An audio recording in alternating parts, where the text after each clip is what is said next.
Hi, folks. Welcome to Gold Bezan's 90th episode. This is Pasha Young speaking. 4 years ago, myself and a group of gentlemen decided to create a podcast to bring the global community together to give them a better glimpse of the Iranian Golf League and a better perspective about the Iranian national team. Flash forward now, we've had the absolute honor to know Carlos Queiroz personally, his staff members, majority of the players, big figures, whether it's in Asian football or world football. And throughout this process, that's all been thanks to our fans, and listeners, whoever you may be, pundits, journalists, that you guys take the time to send us tweets saying that this is something pleasurable for you and being part of this journey with us. We're just going to thank you enough. 20 years ago was our last one, an absolute historic one, versus the United States in Lyon in 98. Flash forward now, we just defeated Africa's best team, 1-0. Absolute fantastic performance from Carlos Queiroz. I just want to take the time to thank Carlos Queiroz, his staff members, and his players because with all these controversies surrounding the Iranian national team, they still prevailed through obstacles.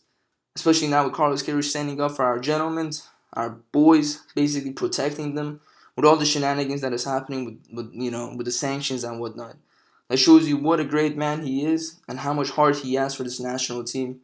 And I just want to take the time to thank him because we are where we at thanks to this man, and just every single one of us just should be just supportive as much as we can for them because where we are is due to this man's work commitment that he sees the potential within these guys.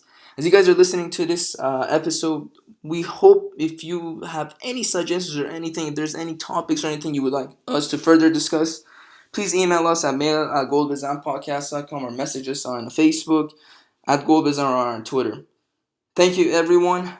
Keep celebrating. We have a big match coming up on Wednesday, but nonetheless, enjoy this latest episode of Gold Bezan. It's going to be our analysis of Morocco versus Iran. Enjoy.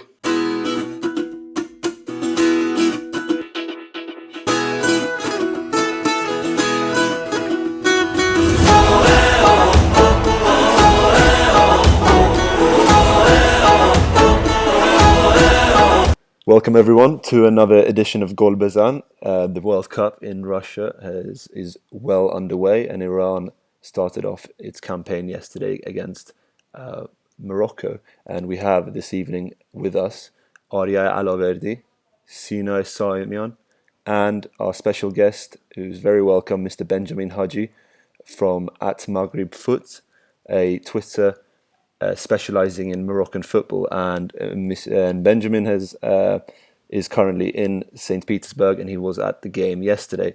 So Benjamin, firstly, welcome to the pod. We're really happy to have you on. Commiserations, of course. How's the experience been for you?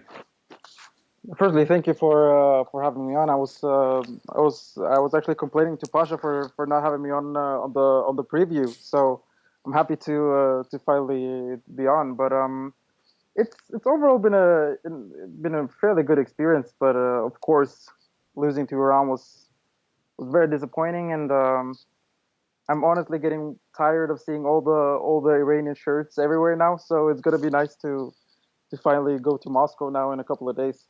Yeah, I bet. Absolutely. I mean, we were there 4 years ago against Argentina. We conceded it in the 91st minute, so we know what it's like, and it's not nice. But as you said before when we discussed it, it's football, isn't it? But Exactly. let's get going with the game. So we had a slightly surprising, in my opinion, starting lineup of Beiran Vand in goal.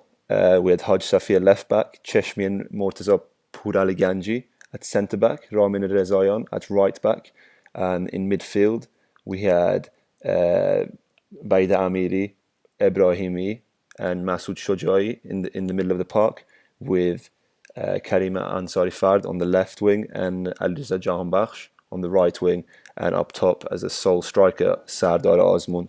Now, Arya, uh, what do you think? What did you think about this formation? And when it was released, were you surprised at all?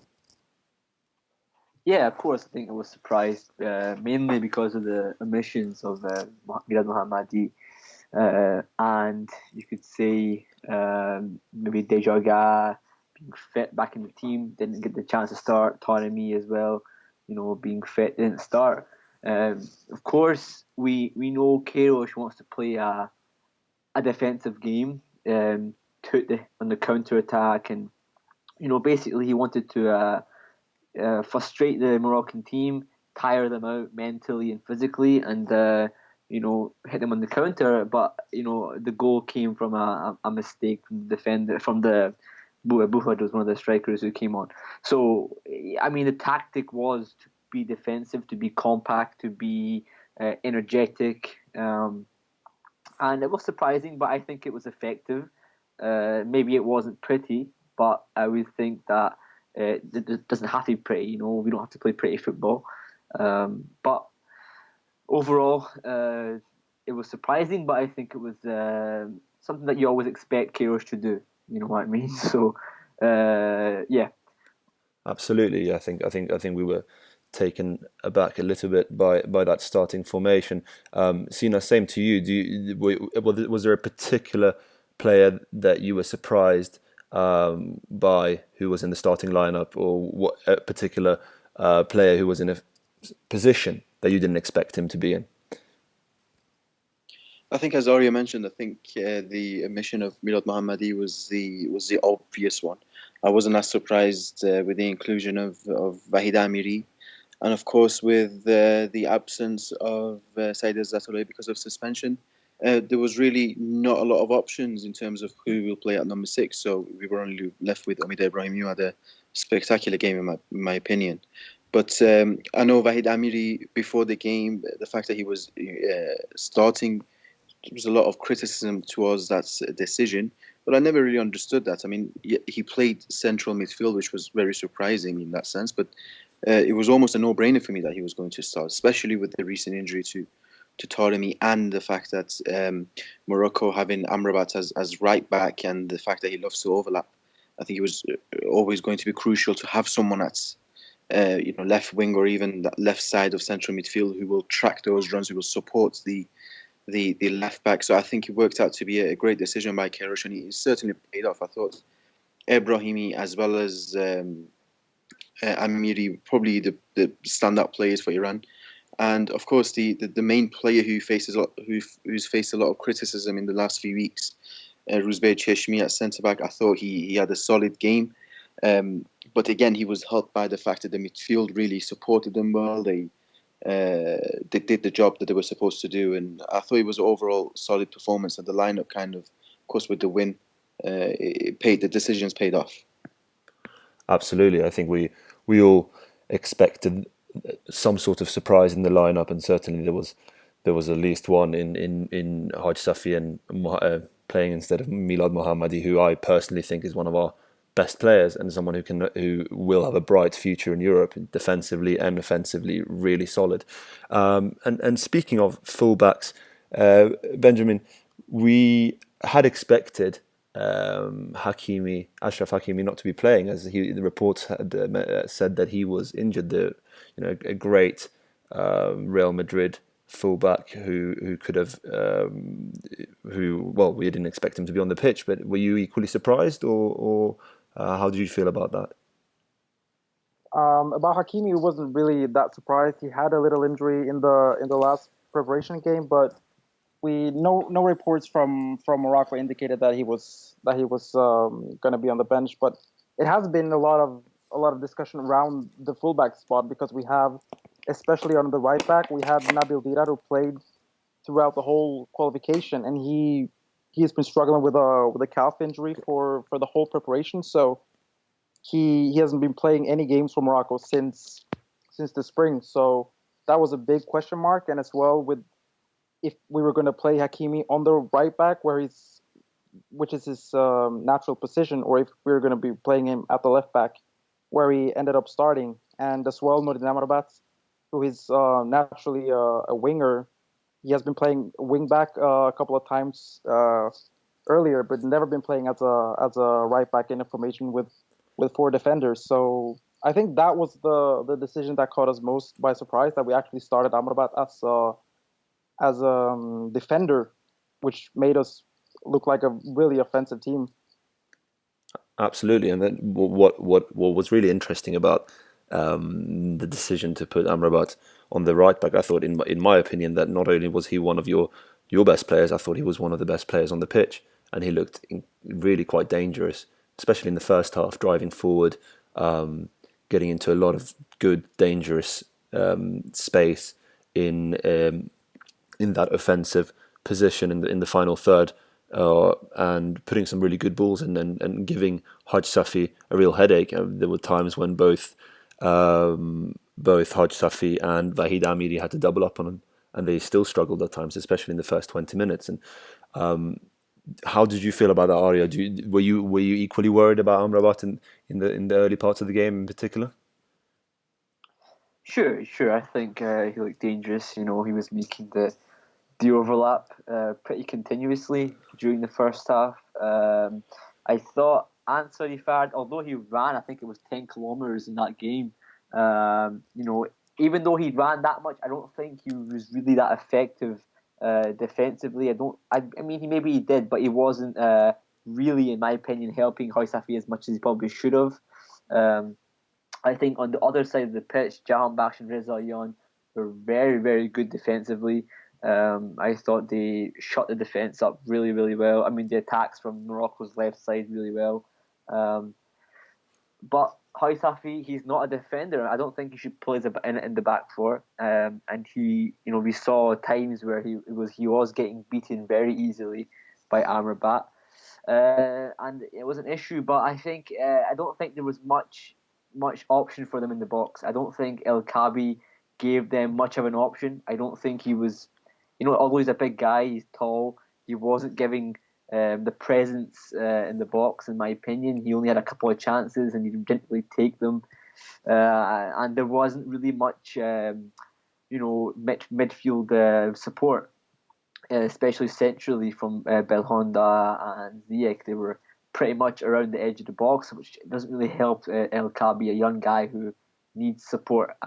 He wasn't getting it. So although Amrabat was getting forward and getting crosses in, they were pretty redundant, in my opinion, in terms of what was going to happen at the end of them. But yeah, hopefully Milad Mohammadi is restored at left back, because Hoysafi, for me, is not a left back. But we'll see what happens. Yeah, it will. One interesting point for the next game will definitely be seeing whether Mohammadi will be restored into that left back position. We know how dangerous he can be, and at the same time how solid he is defensively. But what was really, I think, evident and a cause for concern, I think the first 20 or so minutes of that first half, we started off quite nervy. The players didn't look good on the ball. Meanwhile, Morocco went in from kickoff, and started attacking. They started off playing the long ball diagonals from the defensive line. Benatia with a really good, dangerous long ball to the left wing in the second minute, and then you had a good set piece just inside just straight off the training pitch. And fortunately for us, and unfortunately for Morocco, Ziyech missed that ball. And then we look at I think one of the most dangerous parts of that game was the free kick just inside Iran's half in the 19th minute, when he had some really desperate defending from the Iranian players. Azmoun sliced his clearance. The ball went straight to Belhonda, whose shot was blocked by Haj Safi, and then Benatia's shot was then blocked by Beiran Vand. Benjamin, how did you feel in those first 20 minutes? You must have been quite optimistic and thought that there should be a goal here, or did you think that the chances have to be put away? How did you feel? It was an emotional first 20 minutes. First of all, it was our first World Cup in 20 years, and I felt really proud actually in the opening minutes, because I felt like we looked really solid. We looked convincing on the ball. We tried to create chances, and I think we succeeded at it as well in the opening stages. But then I remember looking back and telling someone next to me that especially after we didn't score on that set piece that you mentioned, where I think Iran blocked it maybe 3 or 4 times. I remember just thinking to myself that this is a typical game where Iran will get a counter or a set piece, and they will just punish Morocco for not taking their chances. So it was getting very frustrating especially after those first 20, 25 minutes, because after that, I think the game kind of changed and Iran got more opportunities on the counter, and we started to look a bit frustrated with not really be able to test their goalkeeper. Although we had some chances, but I don't think he really had one save besides that one block on the set piece. So it was annoying looking back that we weren't able to capitalize on the first 20 minutes. Definitely. Yeah, for sure. It comes back to that old cliche of if you don't take your chances, then it can come back and bite you. And we've Exactly. seen that see that all the time. Sina, same sort of question to you. Did you, as an Iran fan, how did you feel in those first sort of 20 minutes or so? Did you think that it was that general thing where we generally are quite slow starting the game, and you were confident that we could keep defending, or were you worried that we're going to concede here and then start the game? We've already started the game on the back foot. Are we going to concede early? How did you feel about that? No, as you said, it was, you didn't even need to watch the game to know that the first 15, 20 minutes were always going to be a struggle. Regardless of who we play against, what styles, those first 15, 20 minutes, we tend to not just start slow, but be really, really shaky, very nervous. And it was a similar story. And I think Morocco knew that. They were a lot more offensive. They were putting more balls in. And Iran, on the other hand, were a lot more aggressive. There was a lot more cynical fouling in midfield. And we were just really anxious to get the first 15, 20 minutes over and then slowly try to settle into the game. And that's what happened. I mean, Shoja received a yellow card. I think it was on the 9th or the 10th minute. It was just constant fouling, trying to stop them, stringing moves together. And it kind of worked at the end, but it was very close. I remember 4 years ago as well against Nigeria, we had two clearances off the line in the early stages of the game.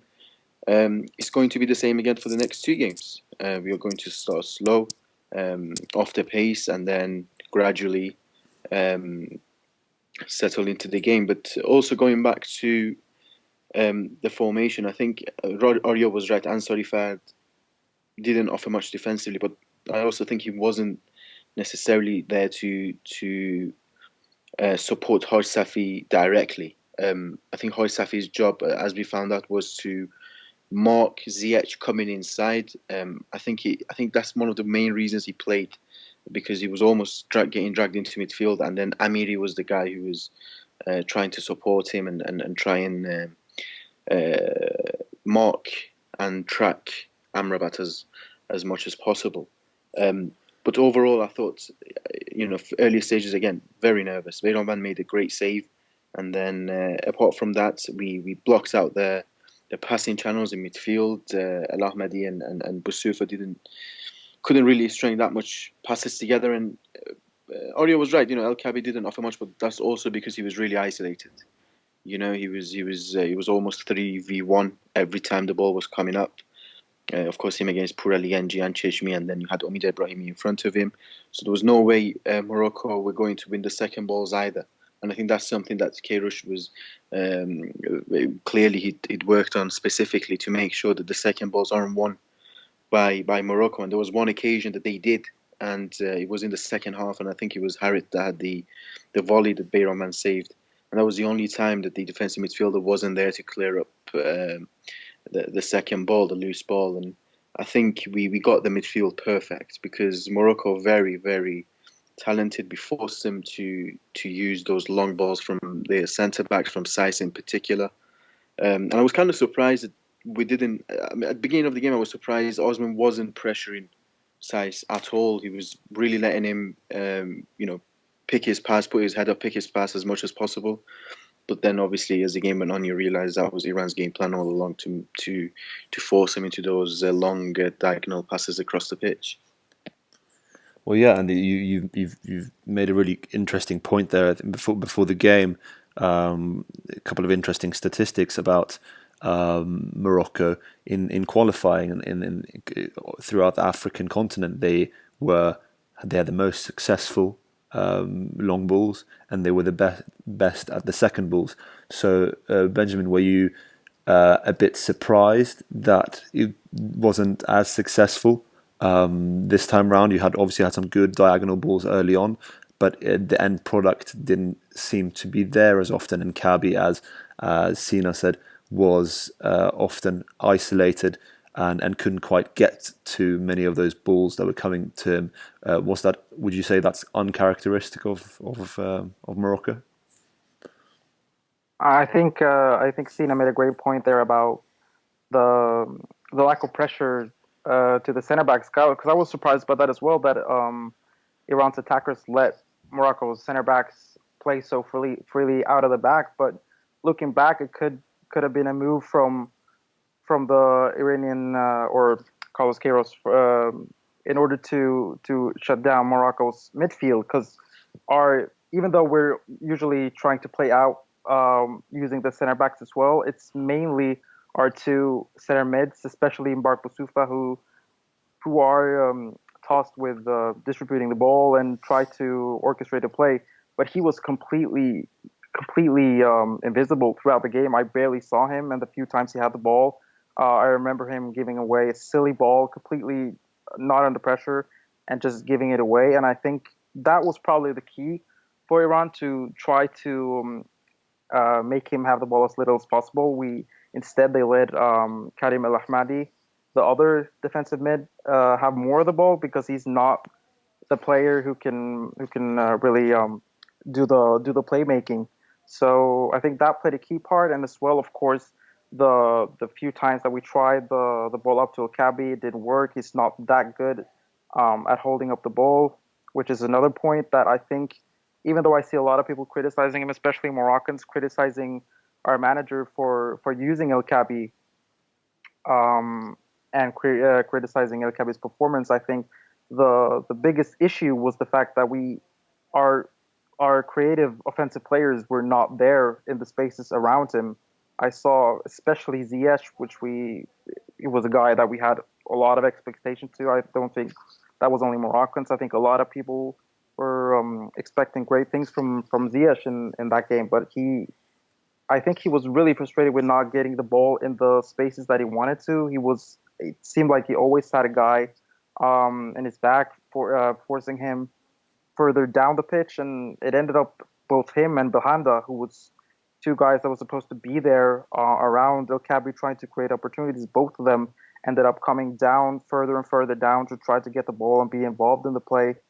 And I think that really hurt us when we had a striker who is not really the player who can create things on his own. He's more of a striker that can finish off a good cross or try to combine with other players to set up an attack. But when he was isolated that much, it made it really hard for us. So I think we just have to give credit to Iran for executing a perfect game plan and making the most of it when especially when our offensive players try to get the ball. Also, just to go back into what Benjamin was saying, he's absolutely right. And also, I think what Renaud was banking on was that support for El Kabi to be provided by Harit and Ziyech coming inside. Whereas I think that worked into Iran's hands. You know, everything's right in front of you as a defender, and then it's perfect. Whereas I think if he was to do the game all over again, maybe he would make sure that the support comes from the central midfielders running into that defensive block, because then you're confusing the defenders, you're confusing the midfielders, dragging them out of position. I think that would have been key. And also, the couple of counterattacks that Iran had in the first half, I think that kind of put a bit of doubt into their heads. That's, look, you know, since Amrabat and Hakimi are so wide and attacking so far up the pitch, we cannot afford our central midfielders to go further up too much, because then it will be just Osman and Ansari Fad in particular, just 2-on-2 with Benatia and Saiss. So I think maybe if Renaud was to go back, maybe he would change that and he would make sure that the support for Kabi comes from midfield runners rather than the wingers coming inside. Well, yeah, that's the thing. We'll come on to Ziyech and some of the unsuccessful play that there was from that wing, but also the threats that was coming from those wings. But before that, I wanted to discuss. We've touched upon the first 20 minutes of that game where Morocco dominated and Iran looked nervy, and part of that for me, what really stood out was Shojai. I think being captain and one of the most experienced players in the squad, he in fact looked the most worked up. And you said earlier, Sina, that he got booked in the 10th minute for really a silly foul where he went to ground right in the middle of the park, and I felt that his head wasn't quite right there. I mean, it's throughout the game as well. He misplaced passes. We all know that he's generally quite slow on the ball, and he would just kind of stupidly he'll hold possession too long, and then he'll run out of options, and he'll just give the ball away, and he did that several times. And that's something I noticed. Aria, is that something you agree with? How was it? What are your thoughts on Shojai's performance, particularly in the first 20 minutes or so? I don't think. I mean, end of the day, in terms of a unit, I thought he played. I thought he was fine. I think as a unit, like with the midfielders around him, with Ibrahimi and Amiri, I thought he was fine. I thought defensively he did his job, and he stuck to his position quite well. I think the only issue with him was he was trying to overplay in the final third. I think that he was maybe a little bit, he was more wary of the players around him. So he was watching for Jahan Bash going forward. He was trying to make sure that there was people enough in the box or enough in the final third to make the pass. And for me, he was holding on to the ball a little bit too long. That it caused issues for Iran because they want to counter, and when you hold the ball for too long, it kind of disrupts the counter attack. And I think, sometimes, I think he maybe just about wasted possession, and we could have maybe got a chance to score a goal. But I don't think that his defensive play, which in my opinion was probably his main priority in this game, funnily enough, throughout the game as well, when he was playing to be compact, and he was. I don't think he really made that many defensive errors, if you want to say that. But in the attacking third, I don't think he was particularly, let's say, in his Greece form, as he has been for AEK the last couple of months. But I don't think he will start against Spain. I think he will get dropped, even though he's the captain. I think there's still a place where Queiroz will want to go more defensive. I think he has to go more defensive, and I think Shojai maybe isn't the guy for that role. But we'll see, because I don't think that it's not easy to drop the captain, because he was a good captain. He led the team fine. Like I said, defensively he was okay, but I think he will drop him for the Spain game on Wednesday. Well, that's something we'll definitely come on to later. It'll be a very interesting point to discuss. Who will inevitably, if anyone, will be alongside Ezotoloi in the number 6 position against Spain, and that's one of the most successful things that we did yesterday against Morocco, is that we flooded that midfield. We really didn't allow them to play through the middle of the park. As we've said, the ball was going through the wings. Amrabat looked threatening on that right. He was a cause for concern. Not as successfully Ziyech. He did cause us some problems. He did get in behind Rezayan, who I have in the past been very concerned about. He's good going forward. He's got a good long ball, but he often forgets his defensive duties, a bit like Marcelo, and he leaves a load of space in behind him that Ziyech could have exploited, and he did once or twice and managed to drive into the box. But fortunately for us, Ziyech's final end product wasn't as good as his build-up play. Is that something you would agree with, Benjamin? I think I speak for most Moroccans when saying that he was very underwhelming yesterday. I think he, just like the rest of the team, he had a good spell during the first minutes, combining with Harit and Hakimi especially. distributing some good balls onto the wing. But overall, it's hard to say because we expected so much from him. I think looking back, um, maybe we put too much pressure on him because he has really just been playing for our national team for about a year or so. So it's really hard to say what didn't work. But I think mainly the biggest point is that I think Iran was very aware of him before the game, and they always had a guy on him. He started off fairly high up the pitch, getting some opportunities. Should have scored within the first couple of minutes, but then as the game went on, he fell further and further down the pitch, and I remember several of us shouting that he needs to come up higher up the pitch if he was gonna make something, because we already had enough players down the pitch that could just distribute the ball, so we didn't need him there. But I think a lot of offensive players, when they get frustrated of not getting the ball, especially a guy like Ziyech, who always like to be the main man, when he's not getting the ball as much as he wants to, he tends to move further down to get involved. But that was just making things worse for us. Yeah, that was really disappointing. I actually think Morocco gassed out. I don't think they were fit enough. I mean, I think Iran were the much fitter team. If you look at the 30th minute in the game, in the first half, Morocco stopped sprinting. They weren't running anymore.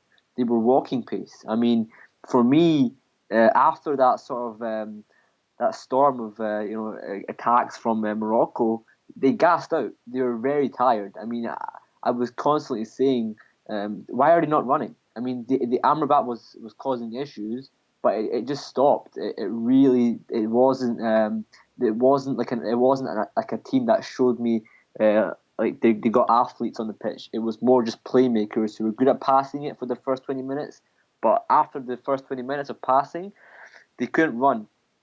And in the World Cup, in that stage against Iranians who have been training constantly, with the national team staff for 7-8 months, doing the recovery training after the league games and etc., they were the much fitter team. And I just think Morocco's issue was that they just weren't athletic enough to compete for the 90 minutes. And I think mentally that really affected them throughout the game, and it was the same thing in the second half.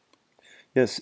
Yeah, Well, I definitely see your point, and that could also have played a part. I mean, besides that as well, I think when looking back, I think we have been undefeated now. Before this game, we were undefeated for over a year, and in most of those games, we haven't really needed to try to get a goal, in the last 30, 40 minutes. Usually we've been sitting very comfortable at 60, 70 minutes. So it's not really been an issue for us. And I think I remember being really optimistic after the preparation games where we did well in all of the three games we had leading up to the World Cup. But maybe we should have got a game where we maybe could have worked a little bit more on phasing a team more similar to Iran. I think maybe that was what Renaud initially wanted to, but looking back, we had Ukraine, Slovakia, and Estonia, and in all of them, we created a lot of chances within the first 30, 40 minutes, and in two of them, we got the lead fairly early. Before the 50th minute mark, we had the lead against both Estonia and Slovakia, and we're sitting really comfortable. But then against Iran, I felt like after 30, 40 minutes, I think, of course, maybe we got tired after the break and weren't capable enough to create chances as a result of that. But also, I think we not only got frustrated, but also a little uncomfortable with the fact that we didn't really create that many opportunities. After those 20 minutes, I don't remember a single chance, really. Not a big chance that we had. And that's not usual for Morocco at all. So, when we've had a year and with the same team as well of players with so much confidence, knowing that we can just keep on going because we know that we'll score, Instead, we played an Iran team where we all of a sudden couldn't create those opportunities, um, and that might have been something that caught us off guard and made us question ourselves a bit. Absolutely. It seems like preparations is something that both teams lacked. Successful preparation wasn't quite there for both teams, and was friendlies on both sides weren't perhaps appropriate. But it's, what I want. Possibly, sorry, just to stop you there. Sorry. Before we move on to the next topic, after listening to you guys, and I completely agree with you that our thoughts watching it, it feels like Morocco are tired. But so, would you believe me if I told you that Morocco as a team actually ran and covered more distance than Iranian players?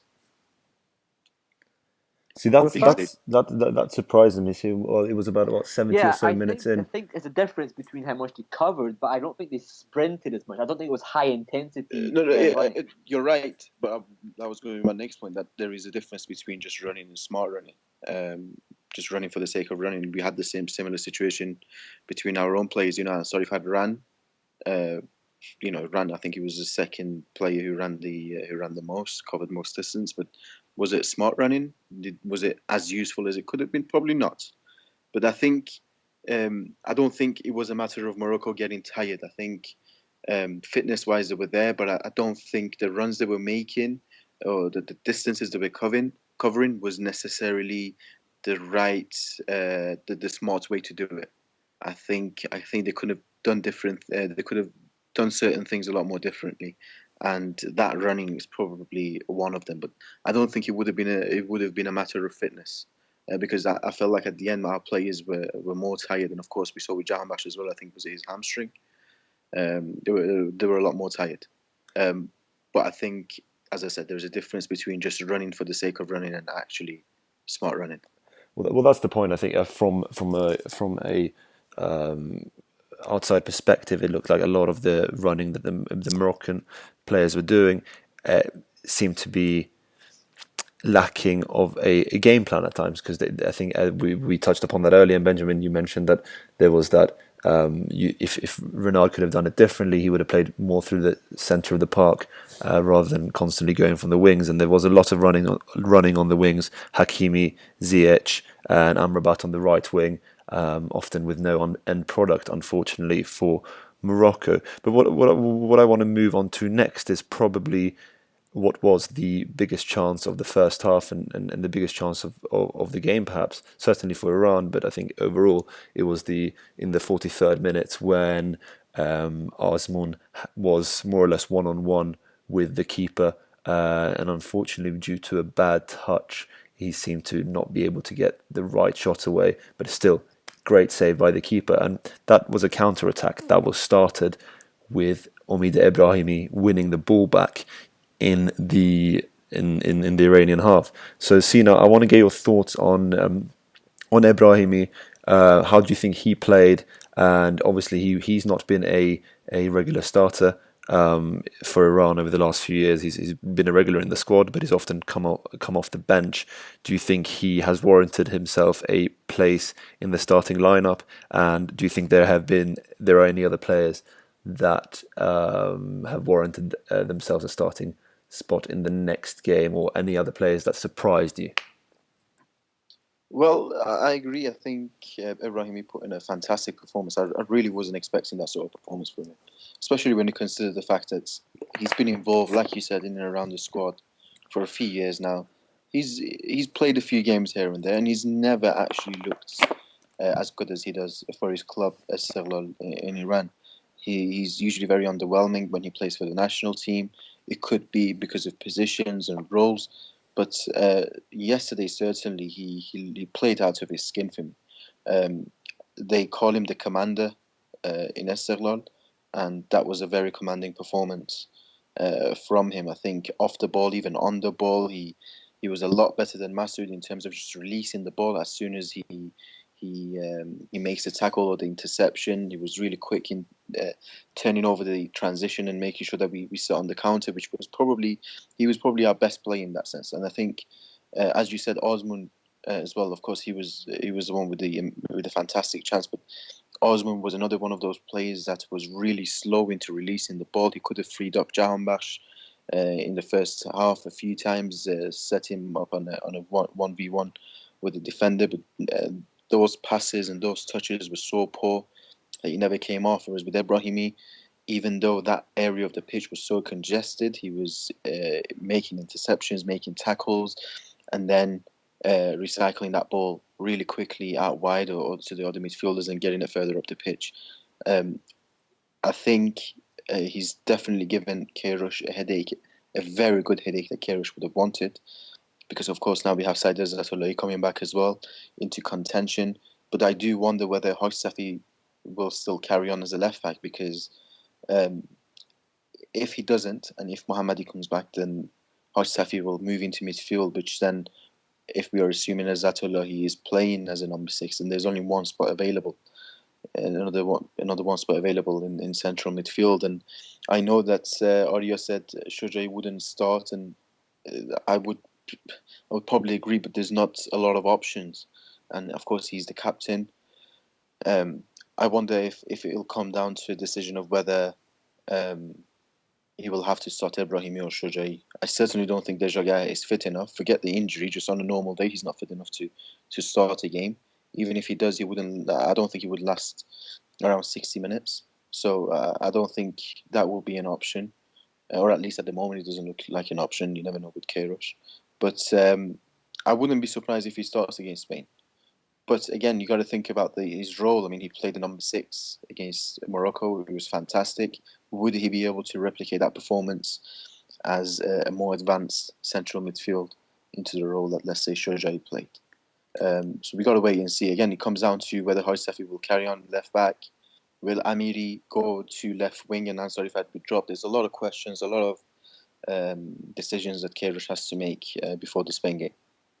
Yeah, that's as you said, having that headache, that embarrassment of riches is probably a strong word to use for our midfield, but it's good to have. It's certainly good to have an option other than Ezatolai as a number 6. So the ironic thing about this game, in my opinion, was that the players who have been our star players through our qualifying and over the last few years, Osman and Jahanbakhsh in particular, weren't at their best. I think Jahanbakhsh was hardly in the game in the first half. He got better towards the second half and looked dangerous and drove forward a few times on that right wing. But as I said, I think the players that were our best players on the pitch were in fact our most heavily criticised players, or the players that we least expected to have a contribution. We've already mentioned Ebrahimi. Cheshmi is someone I want to talk about, because he has been slated over the last few weeks. He had a terrible performance against Turkey. He wasn't great in the friendlies preceding that, particularly against Tunisia. So let's talk about Cheshmi. He made a really good block in during the game. I can't remember if it was in the first or the second half, but he put his body on the line. So, Arya, talk me through Cheshmi and his performance. What do you think about him, and should he start the next game? Yeah, he definitely started the next game. He was, I think against Turkey, I think a bit complacent. I think he maybe underestimated Tosun's ability to score goals. And I think just didn't really look up to the game against Turkey. But he played good. And actually, one of the things that really surprises me is how no one's talking about Purali Ganji. Purali Ganji had a great game yesterday. He was, in my opinion, one of the best players on the pitch. He just looked really comfortable on the ball. Just in my opinion, looked like a really good defender yesterday. And Cheshmi was good as well. Cheshmi was, winning headers. He was, just generally playing well. I don't think there was really much issue. I think Sina said earlier, the midfield, the job was to be compact, and that made it really easy for Purali Ganji and Cheshmi.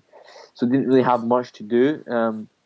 Also, in the back line, I think Reza Yon was unbelievable yesterday. I thought he's been criticised so much. It's unbelievable how much he gets criticised for being a bad defender, or he can't do one-on-ones, he can't make a tackle. There's so much criticism against his defending, which, in my opinion, it's so redundant because he does.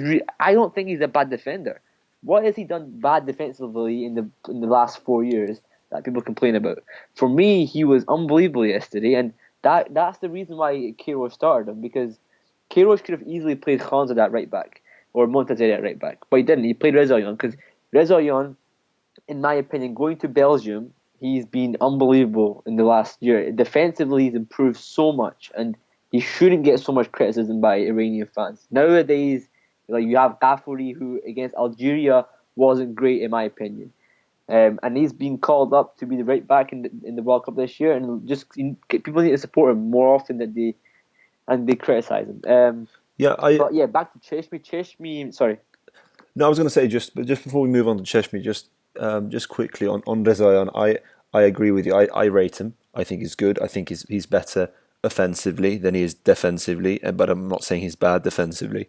One concern, what I did mention before, and he's got better at this, but certainly in the past, and he still does this sometimes. And on one occasion, he did it where Ziyech ran in behind him, but in the past, as I said, he can still do it now. He used to run forward and leave space in behind and leave defensive line vulnerable, and he'd be open to those 1-2 diagonal passes.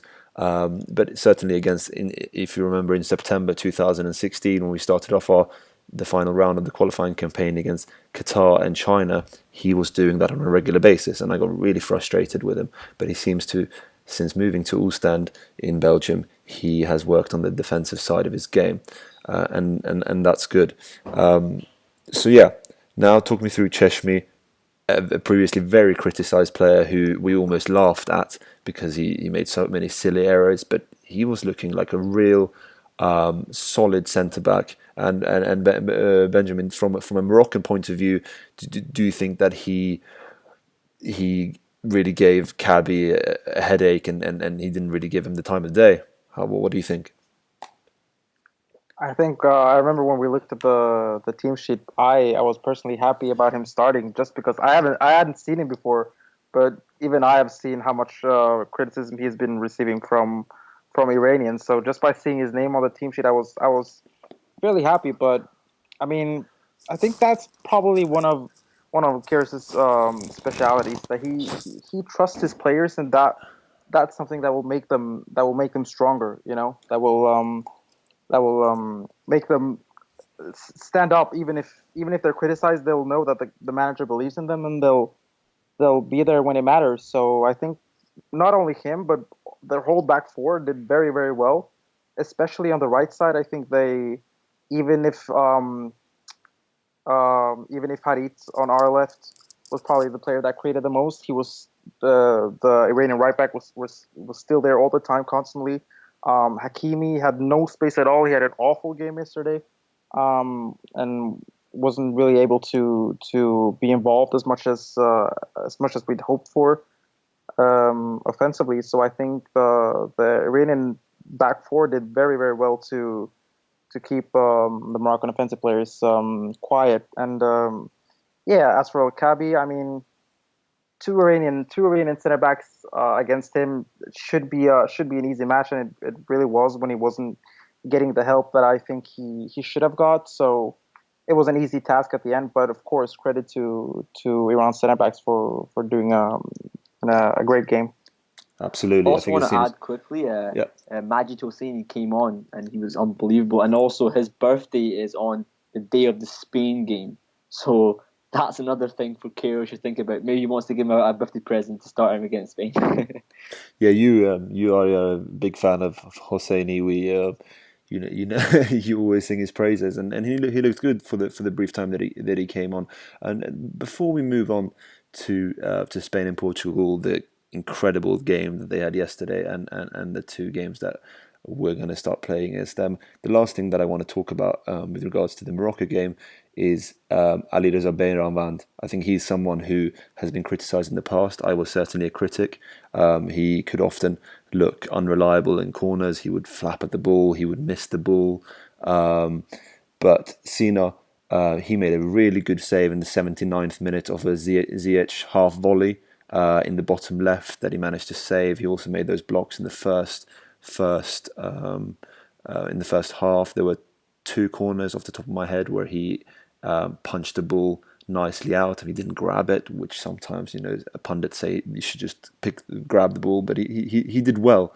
And someone who he had, on the Guardian, there was a great article recently talking about how he left his nomadic family in Iran. He was a street cleaner, pizza delivery man before his football career really picked up. So Sina, what did you think about his performance? And do you feel more self assured, or were you always a backer of him anyway?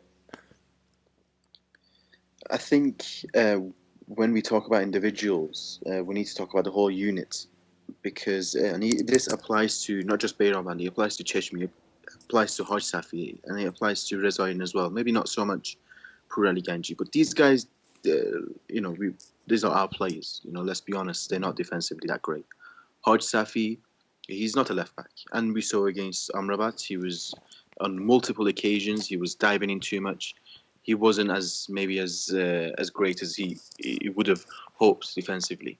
Cheshmi, again, like Arya said, against Turkey, I think he was put in a position and the tactics were in a way that he was constantly left 1v1 with the striker.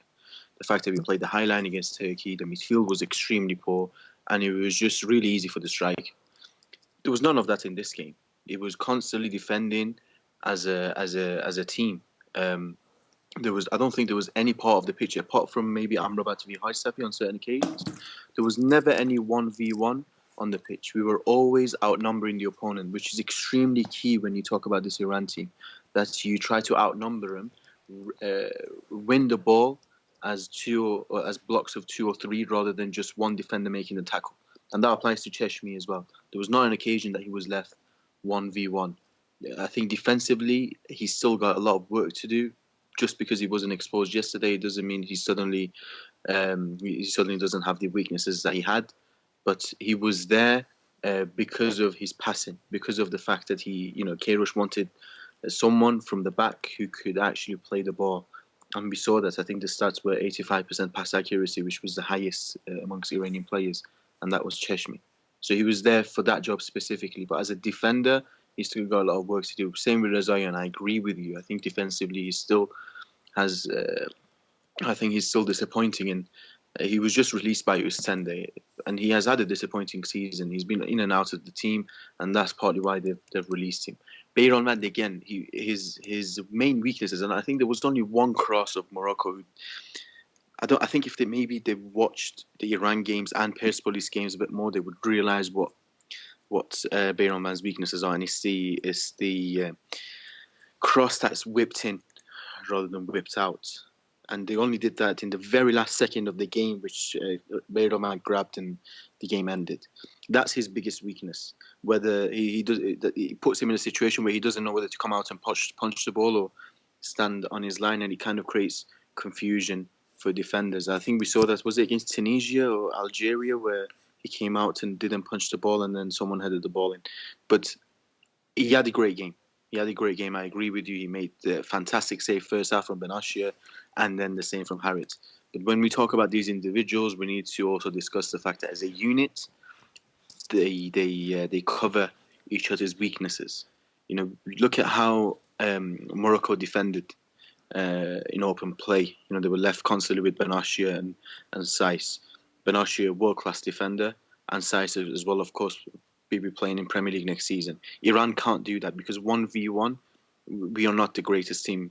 I don't even think we are the greatest team in Asia 1v1 defending.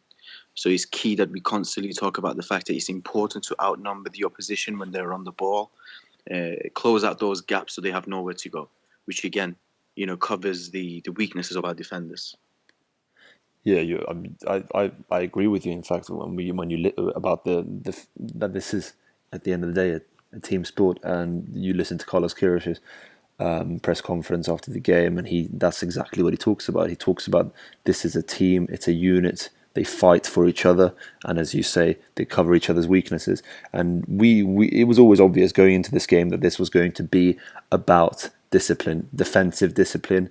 It was probably going to come down to individual mistakes. This is something that we were talking about before the game. Aria, you in particular, made that call, and you ended up being right. And I think the Iranian game. So if we conclude the game plan from Iran was, you must say, even though there were individual errors and at times we gave the ball away too easily, tactically, Kiros got it spot on. We had 36% of possession, but we looked dangerous on the counter.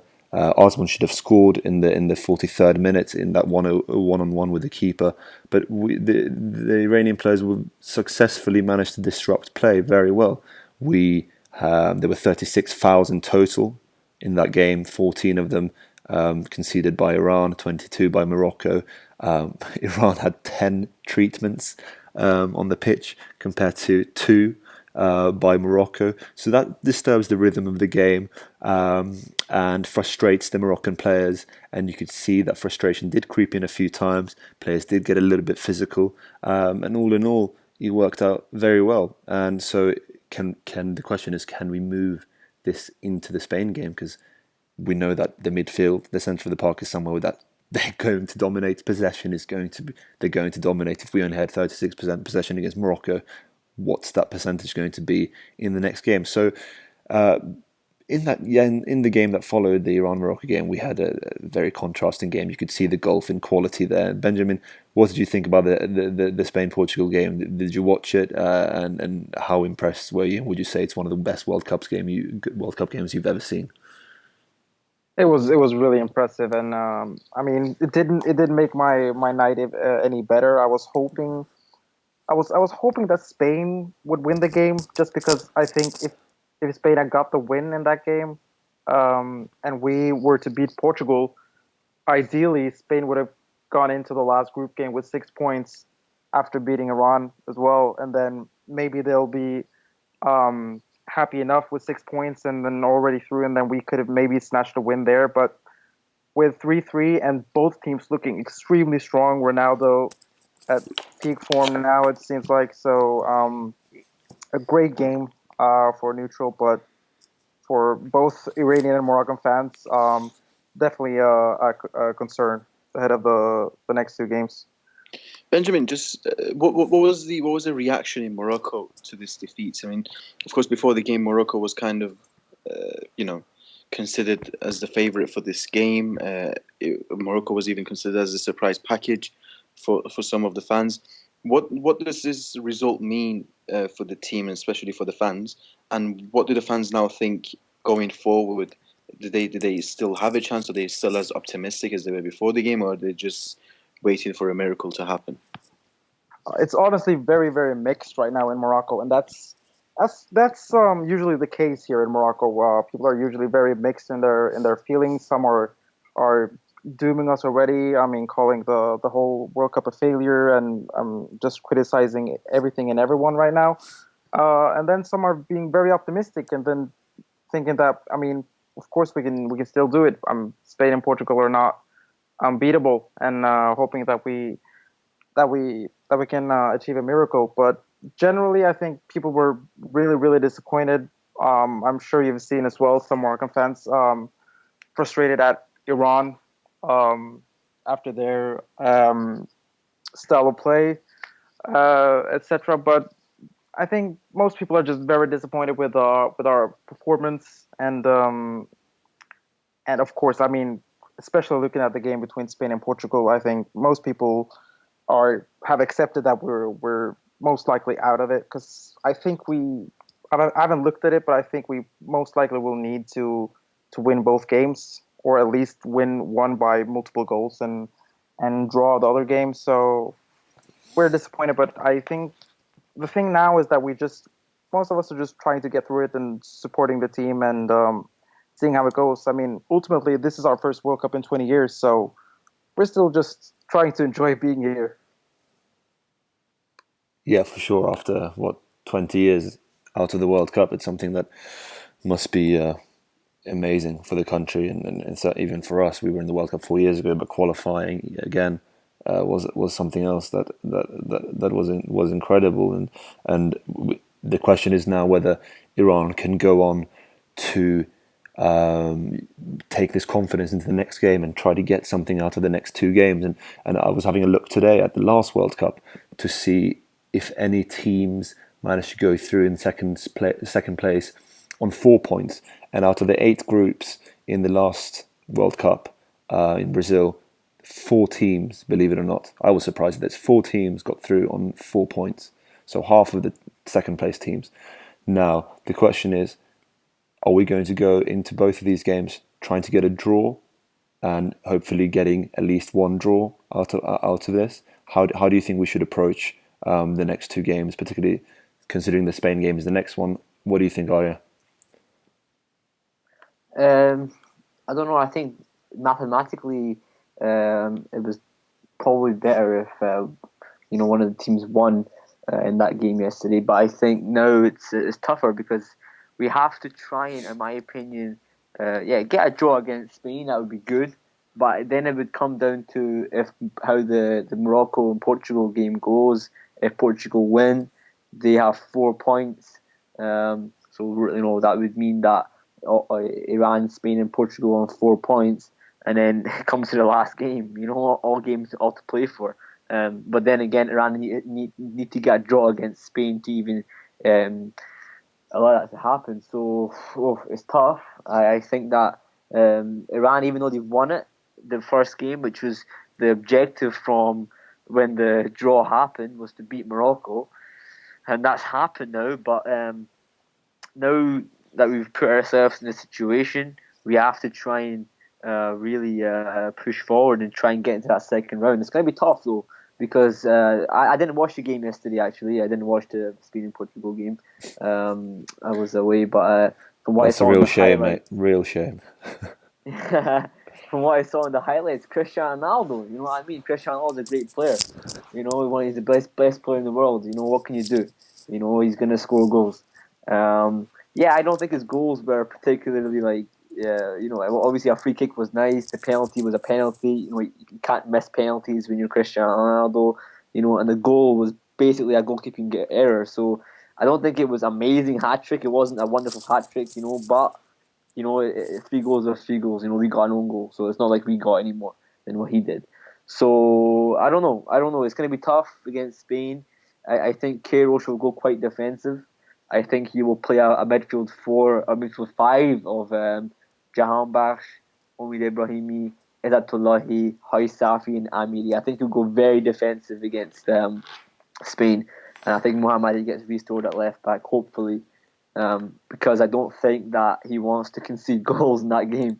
Obviously, he doesn't want to concede goals, but I think this is really important. We don't concede goals because the goal difference will come to it as well in the last game. So, Sina, what do you think? Well, I think I definitely agree with you that mathematically, I think it was the worst result for us, and I'll tell you why. Because realistically, even if we get 2 draws from the Portugal and Spain game, we end up with 5 points. And assuming Portugal and Spain win their game against Morocco, there'll be 3 teams with 5 points, and we are already. We're already going to get knocked out because of goal difference, even if not goal difference, goals scored. So I think it's definitely put us in a very difficult situation. Ultimately, I agree with you that there was a few teams that went up by 4 points, but I think generally in those groups, there was one team that won all their games. Whereas in this one, I don't think it's. Of course, Iran won't be the team that will win all their games, and Spain and Portugal already drew. So it's going to be very difficult. The only way that will guarantee us qualification is a win against Spain, which will take a bit of miracle as well. Because we almost got a point from Argentina last time round, but this Spain team is a lot more difficult. I think the way Queiroz will set up, he will have to make certain changes in the way we approach the game. Yesterday's game was, I wouldn't say solely based on, but a lot of the things we did was basically, like you said, disturbing the rhythm of the game. And how did we do that? By constant cynical fouling. I can't remember. I don't know if you remember Ansari Fat, but majority of the game, his defending was basically dangling a foot out and making it easy for the midfielder to go past him. You can't do that against Spain. You cannot try to go and tackle Iniesta or any of those players because they will just pass it around you. So you'll be creating and those tiny gaps you create behind you when you go and press the midfielder. You know they're going to take advantage of that. This is the best team in the world for doing that. So I think the ideal approach would be just creating a block just to close out the gaps. No tackling, but constantly depending on making interceptions rather than actually winning the ball by making tackles. But I do wonder if we can do that, because in the last few years we were a team that, especially in the first half, I don't know if you remember, but there was a few occasions where the midfielders and the fullback would go chasing after the man with the ball. So you would have three players swarming the man with the ball.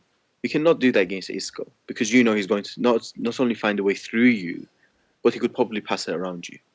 So you'll already be, a few man down in midfield. So it's going to be very difficult. I'm not saying it's impossible, but it's going to be very difficult. But again, the first 15, 20 minutes is key. Not conceding an early goal is extremely key. But I think he's got a few key decisions to make, and I don't think he'll be in terms of personnel, but in terms of how to approach the game, because you look all over the pitch and they have quality, and of course with the presence of Diego Costa, anything is possible. He's not usually with strikers that you would say they can create something out of nothing is usually the tricky strikers like Aguero, like we saw today against Iceland. But Costa is a striker that can create something out of nothing with his presence, with his physique, and I do wonder how we're going to deal with that as well. So it's not just the midfield; you also have Costa as well as the fullbacks. We saw Nacho score a fantastic goal yesterday, and also you have Alba on the left. So again, he's got a lot of headaches, but I think his biggest headache would be how to approach the game as a unit. Of course, I think that's the question. Is when that defensive line and that defensive discipline needs to be retained, and we need to find a way of giving the back four protection. So the last thing that I want to discuss before we wrap things up is, you've already mentioned you think Ezat Tollahi and Ebrahimi will start, and I think Ebrahimi has warranted himself his place in the starting spot. So, lastly, I want to get your view on this. Do you think that Ezat Tollahi and Ebrahimi will both play as defensive midfielders to give that extra protection to the back four? And if so, who do you think will take the final centre midfield spot slightly higher up the pitch in the number 8 position? Well, just generally even on a friendly game or even a qualification game, it's hard to predict what Karic is going to do, let alone a World Cup where he actually has surprises specifically for these games. And he said he has a plan just for Spain. Again, I think the main thing will depend on the left back spot. Is he going to carry on with Haj Safi, or is Mohammadi going to come in? Because if Mohammadi comes in, then Haj Safi is almost nailed on to come into midfield. Also, you have the question at left wing, with Taremi being 100% fit. Is he going to start, or is Amir going to move to the left hand side? These are a lot of questions that I think to answer. It's not just one position or one spot. There's multiple players that can easily get moved around. But I don't think Ebrahimi will play. I also think because Karic will want to rotate his squad to make sure they are fit for the Portugal game. I think that's one of the things he pointed out as well in comparison to the last World Cup, that we need to start rotating the team so that we don't get mentally and physically tired by the third game. So I would say Mohammadi to come in for Ansari Fard, but then Mohammadi being left back, and then Haj Safi coming into midfield, and Amir going to the left side, to the left winger. So I don't think Ibrahimi will start. I think Azatollah will start at 6, and then you'll have the usual Masoud and Haj Safi in midfield. But also, I mean, Khanzadeh has come in for a reason. There's a reason why Queiroz has only brought one right back, less, so to speak. So I think he might even play one of the centre backs at right back to rotate. Khanzadeh played there, I think, was it against Uzbekistan. So you never know. There's a lot of surprises he can pull. Absolutely. And we always know that Queiroz likes his surprises. And finally, the very last thing, Benjamin, you obviously in the next game against Portugal, you need to get 3 points. Well, most likely 3 points in order to have any sort of chance of qualifying. How do you think Renard and Morocco will approach that game? I remember looking before the tournament. I was thinking that Portugal is a team that we should be aiming to get 3 points against. I don't think they've been that impressive, not even in the Euros when they won 2 years ago. But of course, after looking at the Spain game, they have qualities offensively that we haven't faced in probably since the last World Cup in '98. So it's always going to be tough. But I still think we can cause a surprise there, especially now when everyone has gone from praising Morocco as the big underdog in the tournament to now everyone just writing them off. So that could be a good spot for us. So I mean, with the fact that we now probably will need 6 points from both those games, I think I'm not sure if he will do that many changes. I don't think that will be a smart move either to change things around too much. But we will always gonna have to take a bit more chances. And I think I was thinking before the tournament, I'm still thinking that Portugal might be a better matchup for us than Iran, because we can play a side that will take chances offensively, maybe be able to hit them on the counter as well, because we also have a good counter attack, believe it or not, because we were not able to showcase that against Iran. But hopefully we can maybe set up a similar style of play that Iran played against us, try to frustrate Portugal, and then try to hit them on the counter and create some chances from that. But it's going to be hard, but we haven't given up. Well, we will certainly be rooting for you to, at the very least, get a draw, if not the 3 points. But yeah, so we've had some interesting discussions. We've covered the Iran Morocco game. We've previewed the upcoming games. It's been an absolute pleasure to have you on, Benjamin, and get your side of things. Especially must be hard to talk about it as in some ways, being relatively fresh. But we really appreciate you having you on, and chaps as well, Arya and Sina. Thank you very much for your contribution, and thank you, listeners. And we will be uploading more articles, and there will be another pod coming up after the Spain game, where we will also preview the Portugal game. So from myself, Atmin Moayedi, and the three gents, Benjamin Haji, Sina Samimian, and Arya Alaverdi, we thank you and good night. We hope you've enjoyed this latest episode of Gold Bezan. If there's any topics or anything you would like us to discuss more, email us at mail@goldbezanpodcast.com. As always, our information is on Facebook at Goldbezan, Twitter at Goldbezan, website is goldbezanpodcast.com. If there's anything you guys would like us to talk about or message any of us, our personal emails are all up on the website. Let's keep going. We got 2 more matches. We're all looking forward. Thank you.